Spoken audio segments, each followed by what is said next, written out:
Una antología de lecturas de las palabras de Dios Todopoderoso.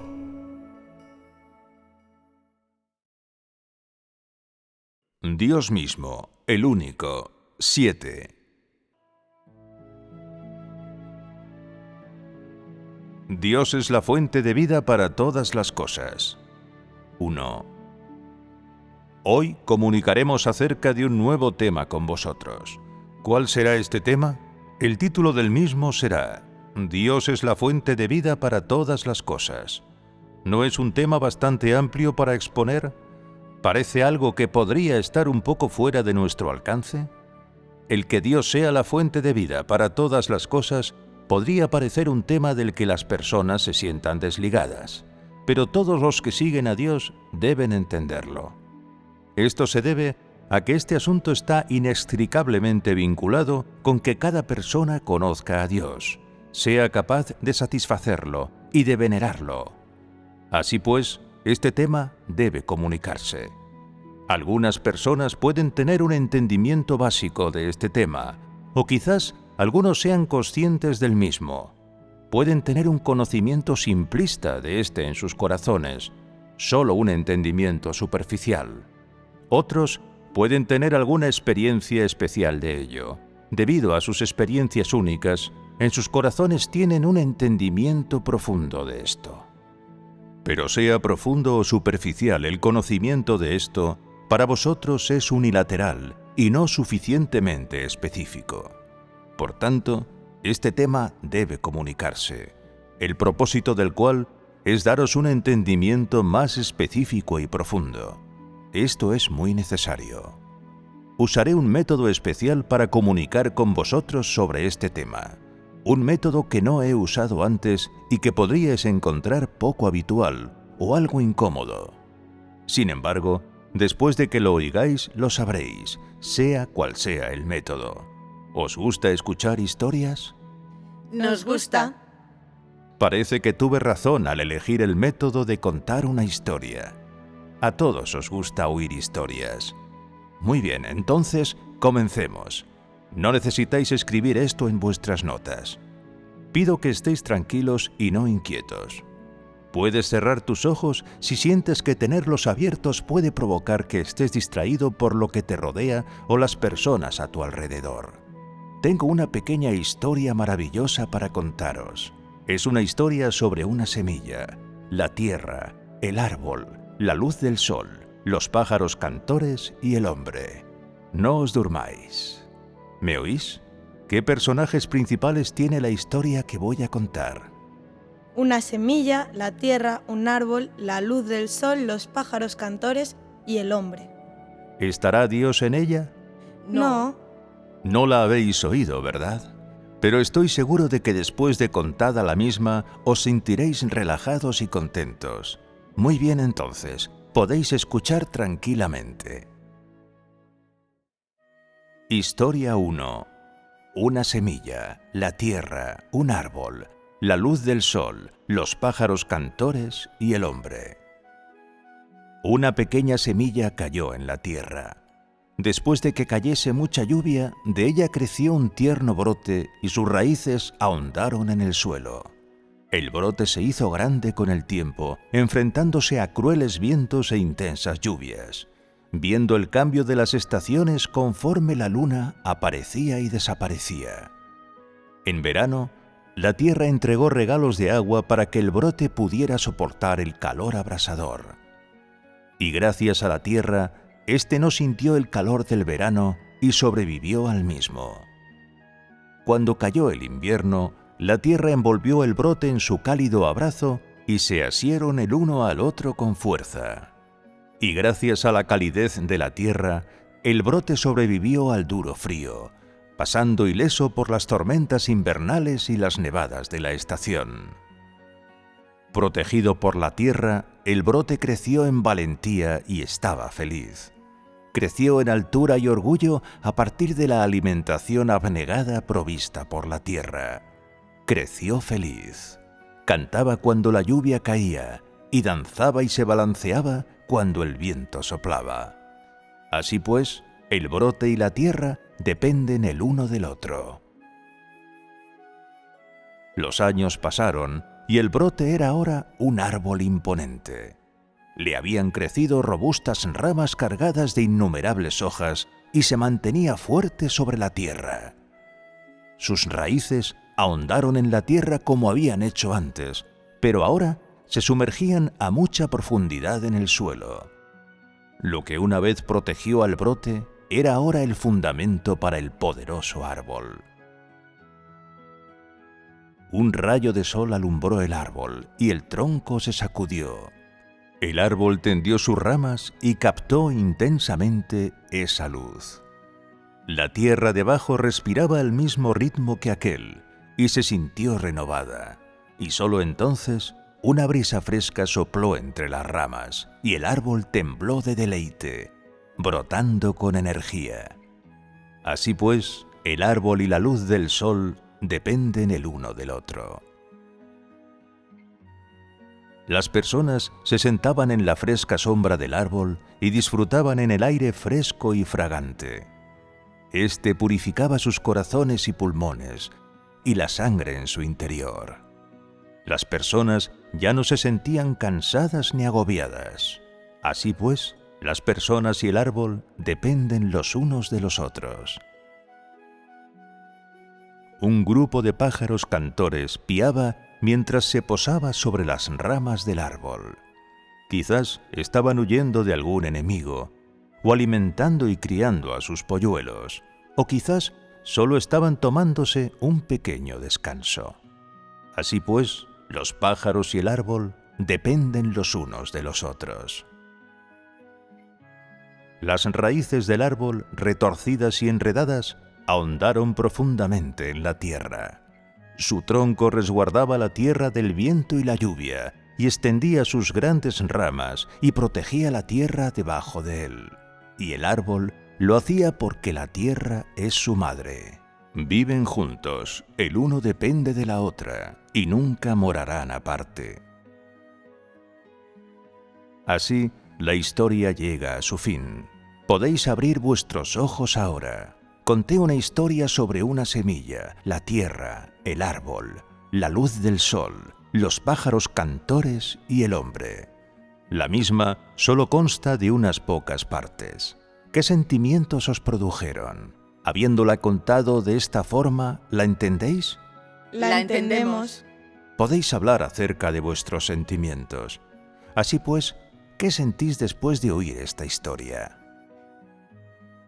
Primero, os diré que todas las cosas que mencioné podéis verlas con vuestros propios ojos y tocarlas con vuestras propias manos. Son cosas reales, no metáforas. Quiero que sigáis adelante y penséis en lo que expuse. Nada de lo que cubrí era profundo, y unas pocas frases forman la idea principal de la historia. La historia que oímos pinta un hermoso cuadro. La semilla nace y, conforme crece, experimenta las 4 estaciones del año: primavera, verano, otoño e invierno. La tierra es como una madre en la forma en que nutre. Da calor en invierno, de forma que el brote pueda sobrevivir al frío. Después de que el brote se ha convertido en un árbol, un rayo de luz del sol toca sus ramas, trayéndole mucho gozo. Vemos que entre todas las cosas de la creación de Dios, la tierra está viva y depende del árbol. También vemos que la luz del sol aporta mucha calidez al árbol, y aunque los pájaros son cosas que se ven comúnmente, observamos que estos, el árbol y las personas, se unen en armonía. Cuando oigo esta historia, este es el sentimiento que tengo en mi corazón, que realmente todas las cosas de la creación de Dios están vivas. Bien dicho. ¿Tiene alguien más algo más que añadir? En la historia, cuando la semilla germina y crece hasta ser un árbol muy alto, vemos las cosas maravillosas que Dios ha hecho. Él hizo que todas las cosas vivieran y dependieran las unas de las otras, y todas están conectadas entre sí. Vemos la sabiduría de Dios, sus maravillas, que todas las cosas que Él ha creado se sirven entre sí, y que Él es la fuente de vida para todas las cosas. Todas las cosas de las que acabo de hablar son cosas que habéis visto antes, como las semillas. Sabéis de esto, ¿verdad? Una semilla que crece hasta llegar a ser un árbol puede no ser un proceso que veas con detalle. Pero sabes que es una realidad, ¿verdad? Sí. Sabes de la tierra y la luz del sol, ¿verdad? La imagen de los pájaros cantores posados es algo que todas las personas han visto, ¿verdad? Sí. Y todos habéis visto personas refrescándose a la sombra de un árbol, ¿verdad? Lo hemos visto. ¿Qué sentimiento tenéis cuando veis todos estos ejemplos en una imagen? Armonía. ¿Vienen de Dios todos los ejemplos que existen en esta imagen? Sí. Como vienen de Él, Él conoce el valor y el significado de estos diversos ejemplos que existen juntos sobre la tierra. Cuando Dios creó todas las cosas, tenía un plan para cada elemento. Y cada cosa que creó muestra sus propósitos y Él le infunde vida.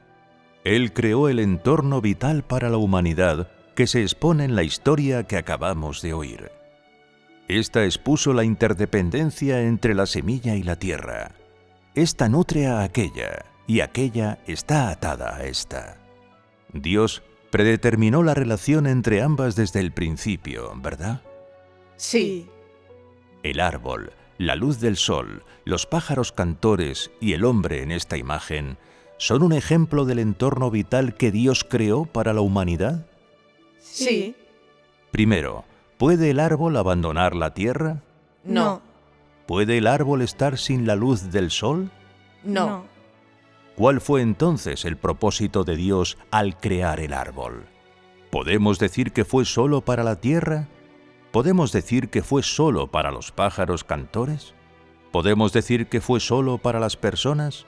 No. ¿Cuál es la relación entre ellos? La relación entre ellos es una de interdependencia en la cual no pueden separarse. La tierra, el árbol, la luz del sol, los pájaros cantores y las personas se apoyan los unos en los otros para existir y se nutren entre sí. El árbol protege la tierra mientras ésta nutre al árbol. La luz del sol provee para el árbol, mientras éste crea aire fresco a partir de ella y ayuda a aliviar a la tierra de su calor. ¿Quién se beneficia de esto al final? La humanidad se beneficia de esto, ¿verdad? Sí. Y este es uno de los principios detrás de por qué Dios hizo el entorno para la humanidad y uno de los propósitos principales del mismo.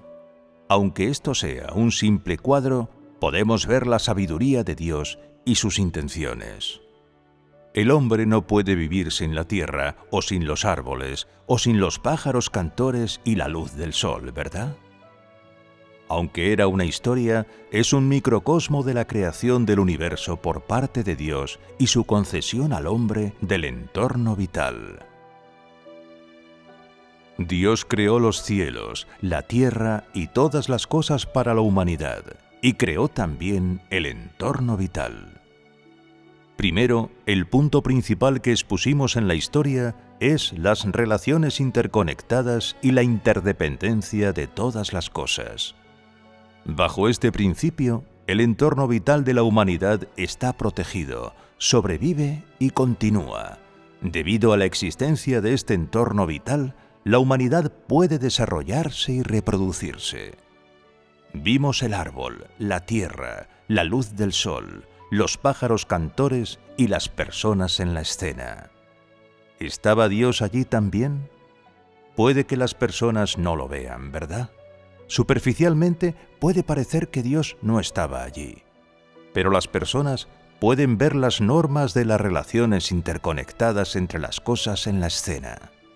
Es por medio de estas normas que las personas pueden ver que Dios existe y que Él es el gobernador, ¿verdad?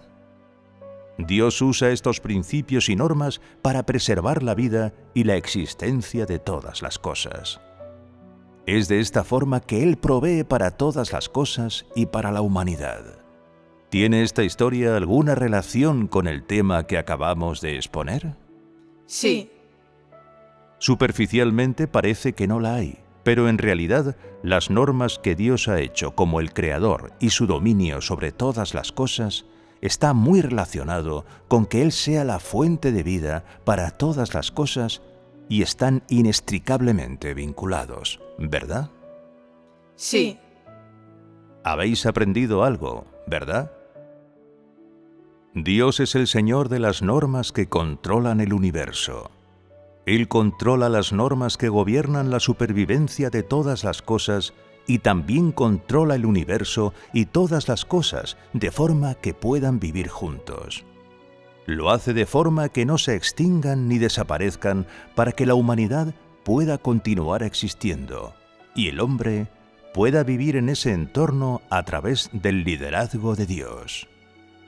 Estas normas que gobiernan todas las cosas están bajo el dominio de Dios.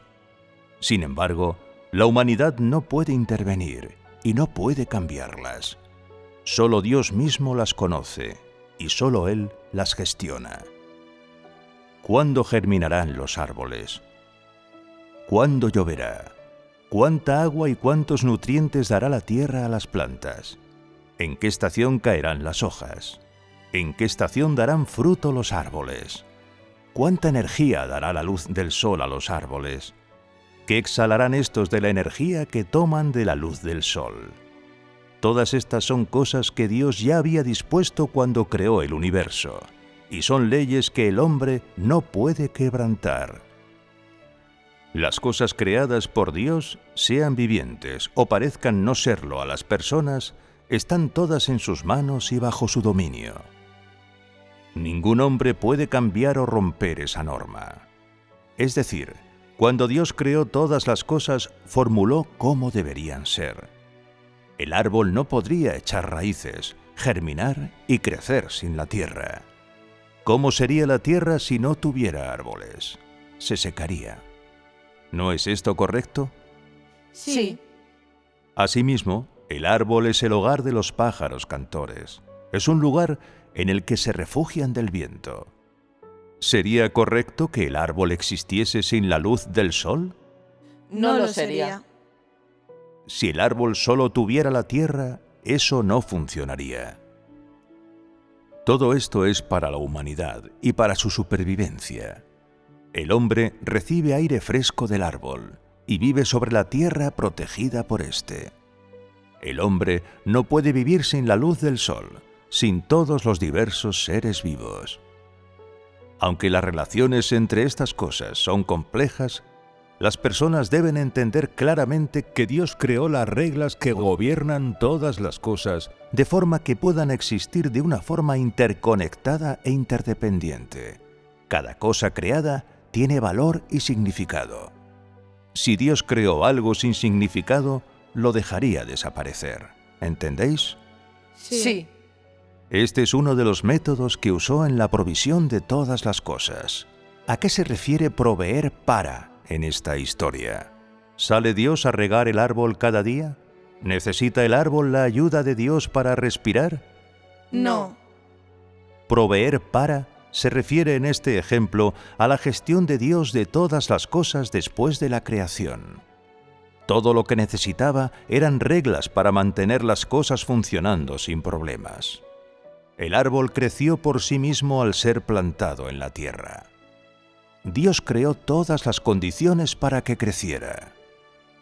Él hizo la luz del sol, el agua, el suelo, el aire y el entorno alrededor, el viento, la escarcha, la nieve y la lluvia, y las 4 estaciones. Estas son las condiciones que el árbol necesita para crecer.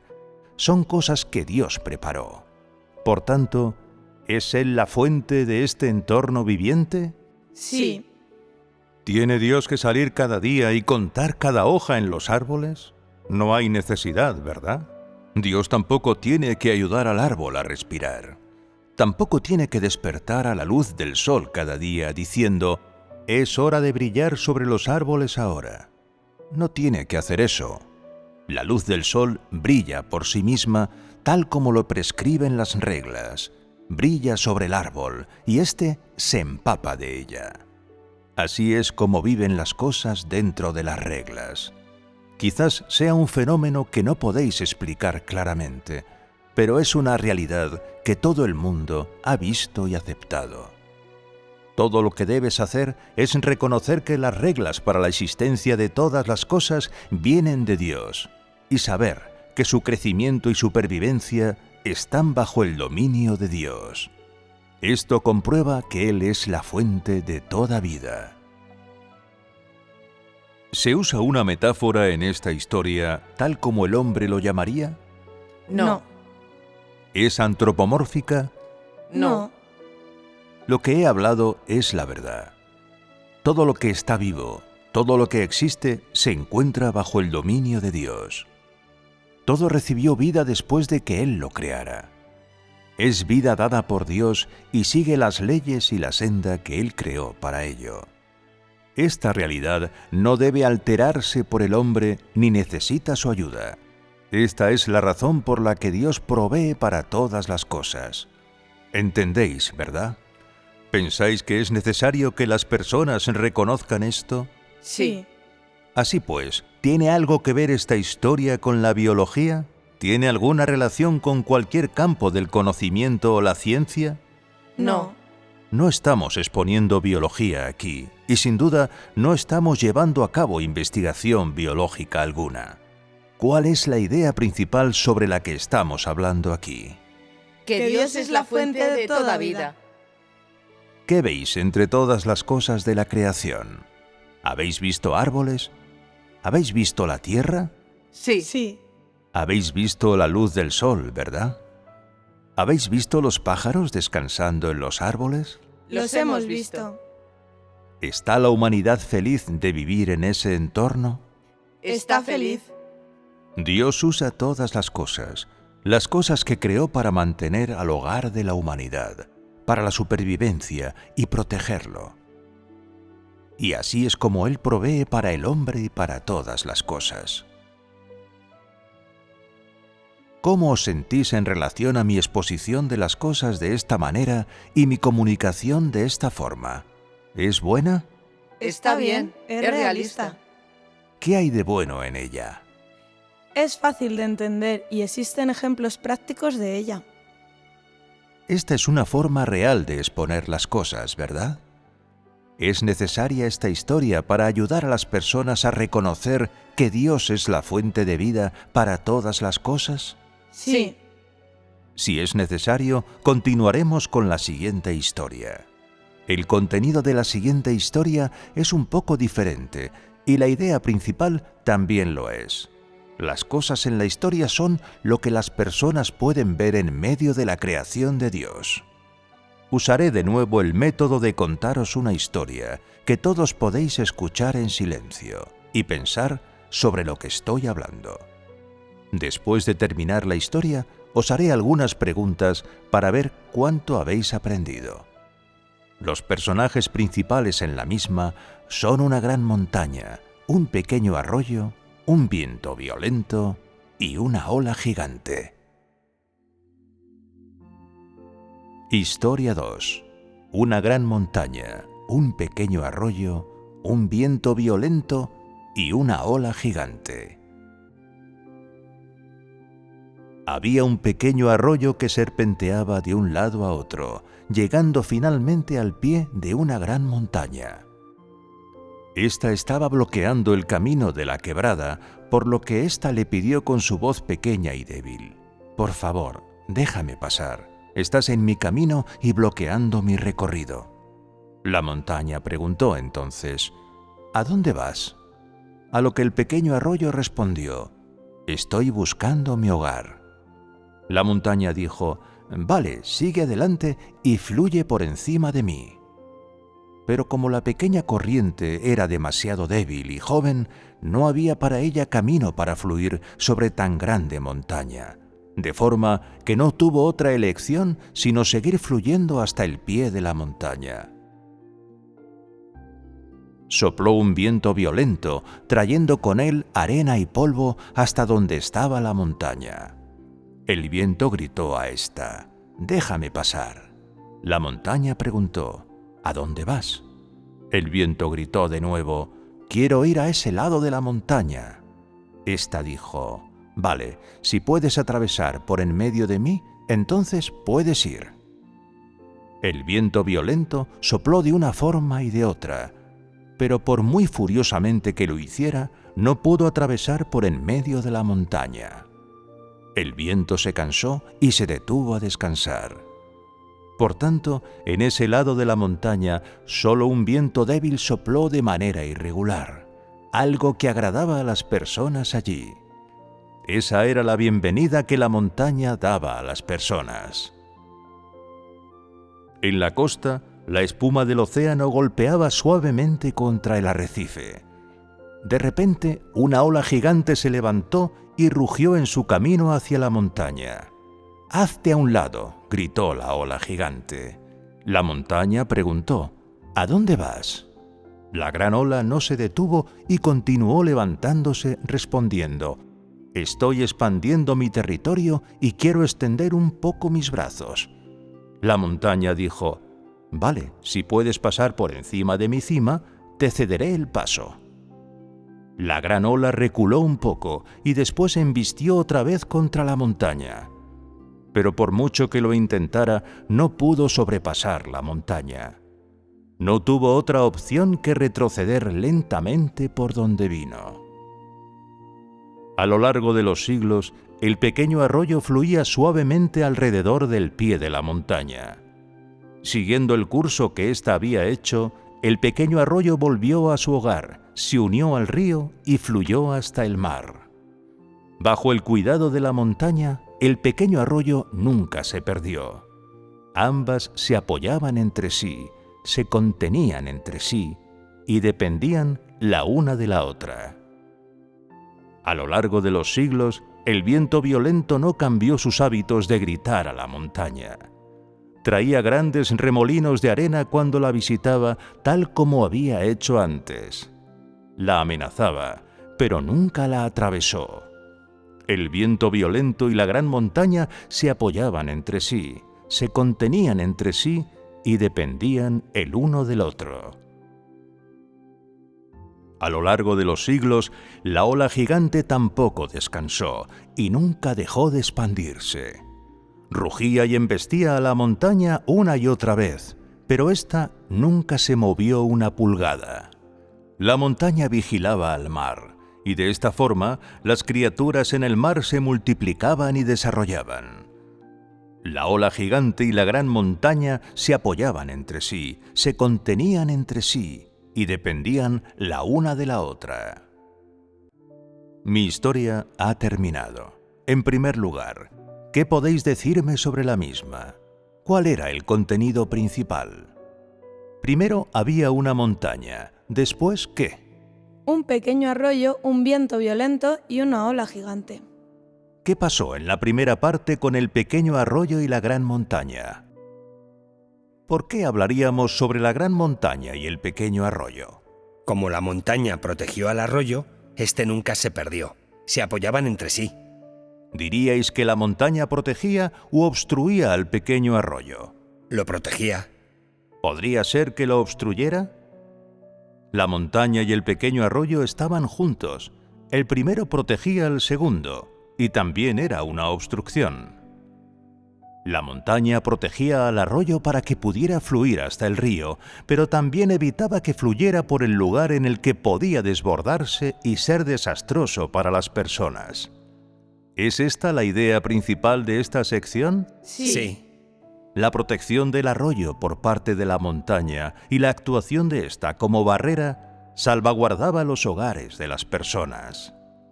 Después tienes al pequeño arroyo uniéndose al río al pie de la montaña y más tarde fluyendo hasta el mar. ¿No es ese su imperativo? Sí. Cuando el arroyo fluyó hasta el río y después hasta el mar, ¿en qué se estaba apoyando? ¿No se estaba apoyando en la montaña? Estaba confiando en la protección de esta y en su actuación como barrera. ¿Es esta la idea principal? Sí. ¿Veis la importancia de las montañas para el agua en este ejemplo? Sí, la vemos. ¿Es importante? Sí. ¿Tiene Dios su propósito al hacer a las montañas tanto altas como bajas? Lo tiene. Tiene una finalidad, ¿verdad? Esta es una pequeña parte de la historia. Y a partir de solo un pequeño arroyo y una gran montaña, podemos ver el valor y el significado de estas dos cosas en su creación por parte de Dios.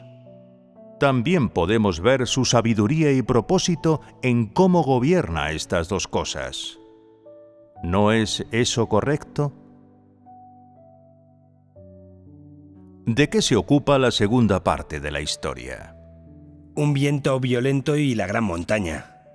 ¿Es el viento una cosa buena? Sí. No necesariamente, ya que en ocasiones, si el viento es demasiado fuerte, puede ser desastroso. ¿Cómo te sentirías si tuvieras que estar fuera en el viento violento? Depende de lo fuerte que fuera, ¿verdad?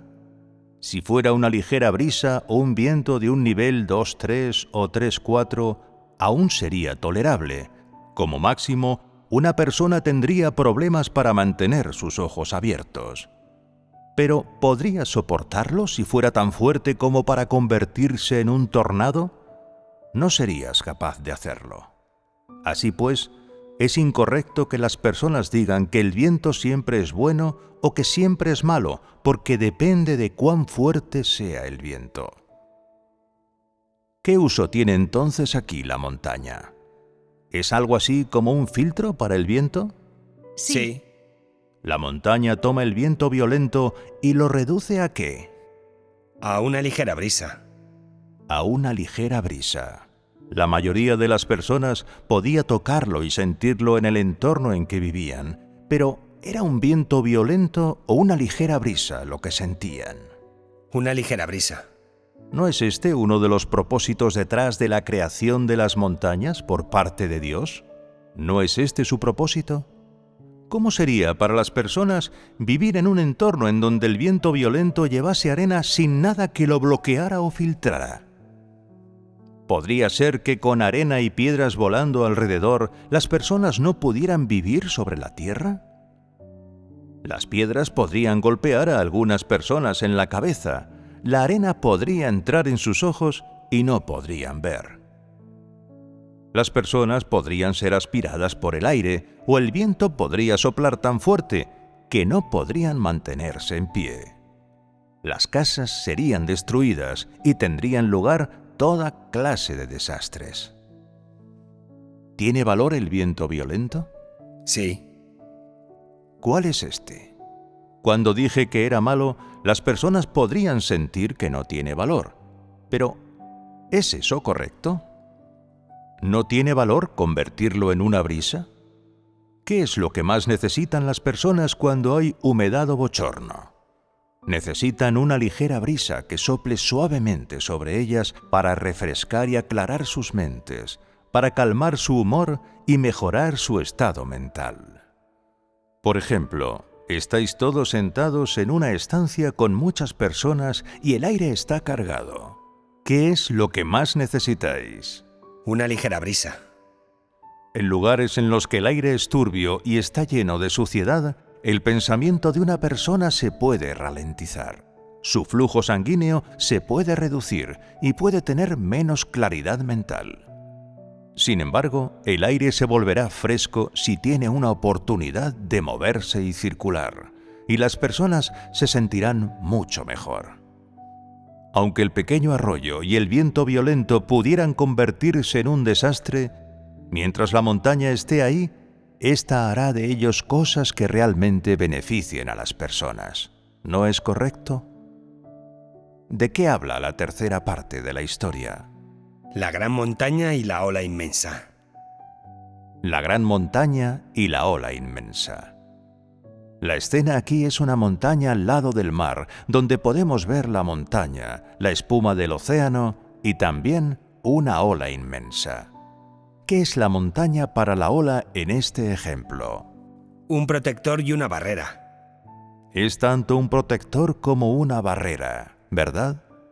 El objetivo de protegerla es evitar que esta parte del océano desaparezca, de forma que las criaturas que viven en él puedan desarrollarse. Como barrera, la montaña evita que el agua del mar, esta masa de agua, se desborde y provoque un desastre que podría dañar y destruir los hogares de las personas, ¿verdad? Así pues, podemos decir que la montaña es tanto una barrera como un protector. Esto muestra el significado de la dependencia mutua entre la montaña y el arroyo.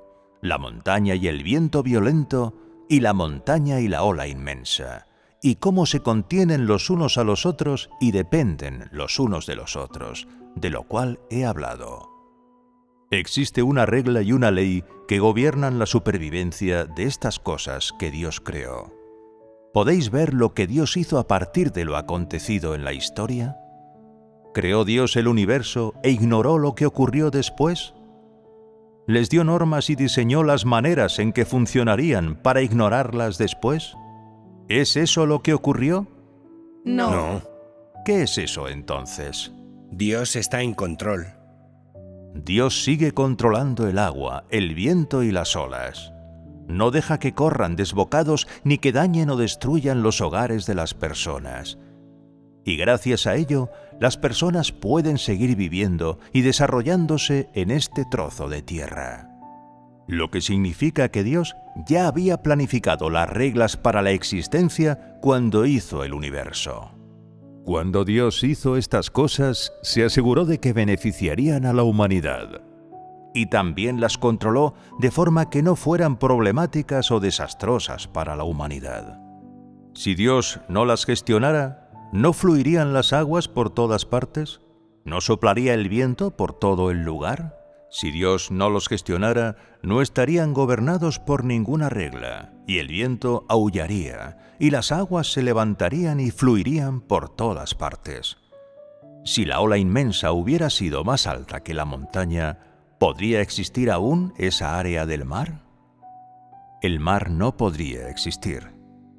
Si la montaña no fuera tan alta como la ola, esa área del mar no existiría, y la montaña perdería su valor y su significado. ¿Veis la sabiduría de Dios en estas dos historias? Sí. Dios creó el universo y es su Señor. Está a cargo del mismo y provee para él, mientras vigila cada palabra y acción. También supervisa cada rincón de la vida humana. Por tanto, Dios creó el universo, y Él conoce claramente, como la palma de su mano, el significado y el valor de cada cosa, así como su función, su naturaleza y sus reglas para la supervivencia. Dios creó el universo. ¿Pensáis que Él tiene que investigar estas reglas que gobiernan el universo? No. ¿Necesita Dios leer acerca del conocimiento humano o la ciencia para investigarlo y entenderlo? ¿Hay alguien en la humanidad que tenga la gran erudición y la enorme sabiduría para entender todas las cosas como lo hace Dios? No lo hay, ¿verdad? ¿Hay algún astrónomo o biólogo que entienda realmente cómo viven y crecen todas las cosas? No. ¿Pueden entender realmente el valor de la existencia de cada cosa? No pueden. ¿Por qué es eso? Dios creó todas las cosas, y por mucho y muy profundamente que la humanidad estudie este conocimiento, o por mucho tiempo que dediquen a aprenderlo, nunca serán capaces de explicar el misterio y el propósito de la creación de todas las cosas por parte de Dios. ¿No es eso correcto? Sí.